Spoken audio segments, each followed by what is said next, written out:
Hello दोस्तों, क्या हाल है। आप देख रहे हैं इंपॉर्टेंट और सचोट न्यूज, जहां मिलती हैं आपको देश और दुनिया की तमाम बड़ी खबरें सबसे पहले और सबसे विश्वसनीय रूप में। कृपया वीडियो को लाइक और चैनल को सब्सक्राइब करें और कमेंट बॉक्स में जरूर बताइए कि आप ये वीडियो कहां से देख रहे हैं। तो चलिए शुरू करते हैं आज के वीडियो को। कर्नाटक सीएम की कुर्सी आउट ऑफ स्टॉक, बीजेपी का तंज। कर्नाटक में मुख्यमंत्री सिद्धारमैया और उप मुख्यमंत्री डीके शिवकुमार के बीच कुर्सी को लेकर चल रही खींचतान पर बीजेपी ने तंज कसा है। सीएम बदलने के कयासों के बीच बीजेपी ने सोशल मीडिया पर एक आई वीडियो साझा किया है, जिसमें मुख्यमंत्री की कुर्सी को आउट ऑफ स्टॉक दिखाया गया है। डीके शिवकुमार के समर्थक लगातार उन्हें अगला मुख्यमंत्री बनाने की मांग कर रहे हैं और बीजेपी इस अंदरूनी कलह को भुनाने की कोशिश कर रही है। 7 दिन लगातार उड़ेगा स्काई गार्ड। स्वदेशी surveillance drone make in India अभियान को बढ़ावा देते हुए एक स्वदेशी स्टार्टअप ने भारतीय सेना और नौसेना को high tech surveillance drone sky guard का प्रस्ताव भेजा है। इस अत्याधुनिक लार्ज यूएवी की सबसे जरानी है बड़ी क्षमता यह है कि यह 6 से 7 दिन तक लगातार उड़ान भर सकता है। इसमें लगे हाई रेजोल्यूशन कैमरे और एडवांस सेंसर दुश्मन की खुफिया जानकारी, रडार लोकेशन और मूवमेंट की पूरी डिटेल सेना तक तुरंत पहुंचाएंगे, जिससे दुश्मन पर निगरानी रखना बेहद आसान हो जाएगा। बंगाल में 14 लाख वोट कटने का खतरा। पश्चिम बंगाल में चल रही SIR वोटर लिस्ट पुनरीक्षण प्रक्रिया अब विवादों में घिर गई है। चुनाव आयोग के अनुसार राज्य में अब तक 14 लाख SIR फॉर्म कलेक्ट नहीं हो पाए हैं, जो बिहार की तरह लाखों वोटों के कटने का संकेत है। अधिकारी इसका कारण वोटरों का गैर हाजिर होना, डुप्लीकेट एंट्री या मृत्यु बता रहे हैं। मुख्यमंत्री ममता बनर्जी पहले ही इस प्रक्रिया को बड़ी साजिश करार दे चुकी हैं, जिससे चुनावी माहौल गर्म हो गया है। बिहार में योगी मॉडल गृह मंत्री सम्राट चौधरी का विजन। बिहार की नई सरकार में उप मुख्यमंत्री और गृह मंत्री सम्राट चौधरी ने अपने विजन से योगी मॉडल की झलक दिखा दी है। पहली बार गृह विभाग संभालने के बाद चौधरी ने स्पष्ट किया कि राज्य में अब माफियाओं के खिलाफ कोई नरमी नहीं बरती जाएगी। उन्होंने कहा कि स्कूल कॉलेज जाने वाली छात्राओं की सुरक्षा के लिए खास इंतजाम किए जाएंगे और कोर्ट के आदेश के बाद माफियाओं के घरों पर बुलडोजर भी चलाया जाएगा। लालू परिवार से छीना 20 साल पुराना सरकारी बंगला। बिहार में नई एनडीए सरकार ने पूर्व मुख्यमंत्री राबड़ी देवी को 20 साल से आवंटित 10 सर्कुलर रोड का सरकारी बंगला खाली करने का आदेश दिया है। इस बंगले को लालू परिवार का पॉलिटिकल नर्व सेंटर से माना जाता था। लालू परिवार ने इस फैसले पर कड़ी प्रतिक्रिया दी है। तेज प्रताप यादव ने इसे नीतीश लालू रिश्ते का अंत बताया।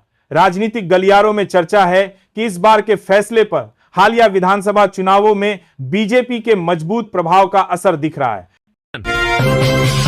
कर्नाटक में गहराया सीएम संकट, डीके शिवकुमार बनेंगे अगले मुख्यमंत्री। कर्नाटक में मुख्यमंत्री सिद्धारमैया और उप मुख्यमंत्री डीके शिवकुमार के बीच नेतृत्व परिवर्तन की अटकलें एक बार फिर तेज हो गई हैं।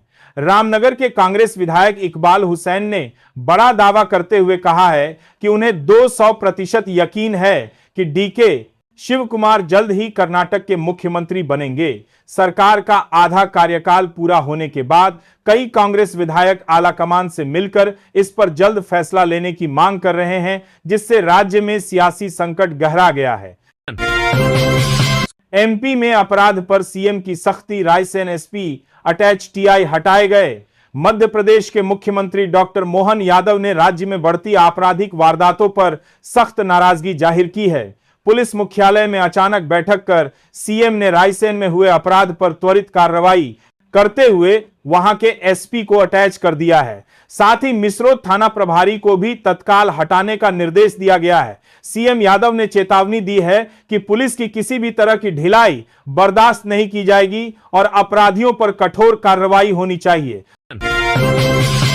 कुरुक्षेत्र में पीएम मोदी ने किया पांचजन्य शंख चौक का उद्घाटन। प्रधानमंत्री नरेंद्र मोदी ने मंगलवार को हरियाणा के कुरुक्षेत्र में गुरु तेग बहादुर जी के 350वें शहीदी दिवस पर आयोजित समागम में शिरकत की। पीएम मोदी ने यहां ज्योतिसर अनुभव केंद्र और पांचजन्य शंख स्मारक का उद्घाटन किया। इस अवसर पर उन्होंने गुरु तेग बहादुर जी को समर्पित एक पुस्तक का विमोचन किया और एक विशेष सिक्का भी जारी किया। पीएम ने कहा कि गुरु तेग बहादुर जी ने सत्य और न्याय की रक्षा के लिए अपने प्राणों की आहुति दी और नया भारत अब पूरी ताकत से आगे बढ़ रहा है। मैंने भी बिहार में प्लास्टिक बैन पर सख्ती, दुकानदारों को 1 हफ्ते का अल्टीमेटम। बिहार में नई सरकार ने पर्यावरण सुरक्षा के लिए प्लास्टिक के उपयोग पर सख्त रुख अपनाया है। वन, पर्यावरण एवं जलवायु परिवर्तन मंत्री डॉक्टर प्रमोद चंद्रवंशी ने प्लास्टिक को खतरनाक बताते हुए लोगों से इसका उपयोग बंद करने की अपील की है।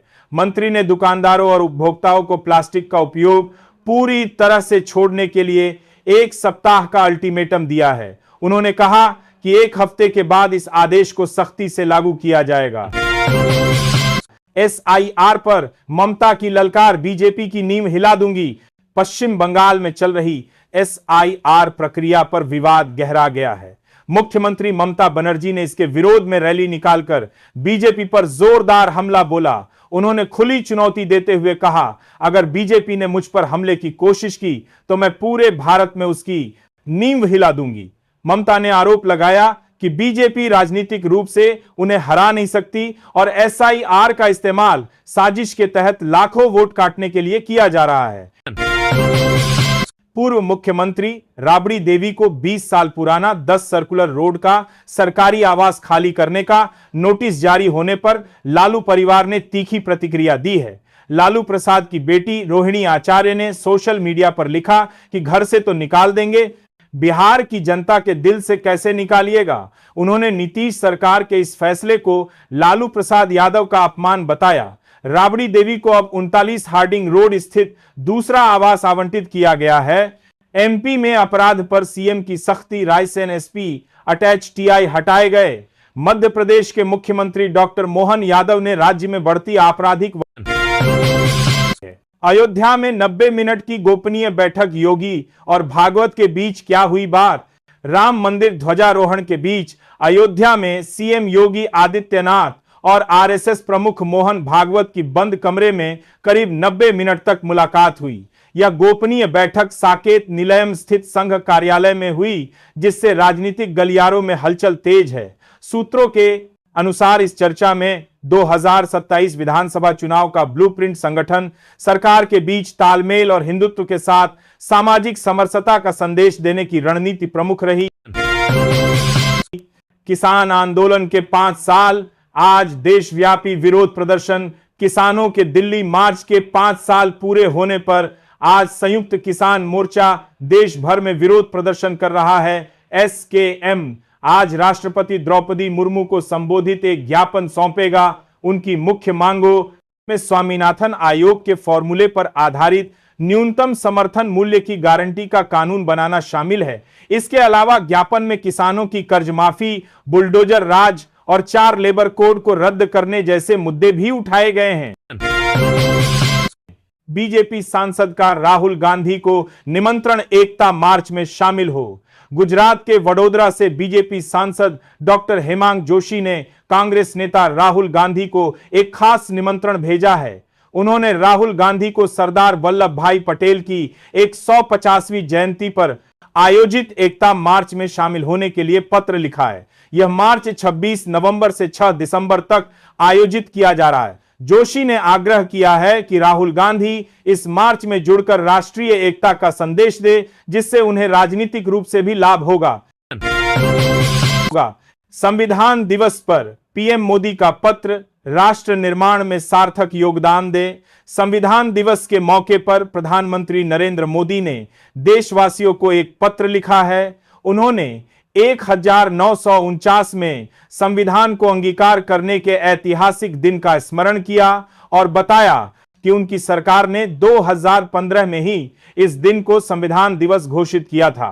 पीएम मोदी ने संविधान को राष्ट्र की प्रगति का मार्गदर्शक बताते हुए कहा कि इसने सामान्य पृष्ठभूमि के लोगों को देश की सर्वोच्च सेवाओं में योगदान करने का सामर्थ्य दिया है और उन्होंने सभी से भारत के निर्माण में सार्थक योगदान देने की अपील की।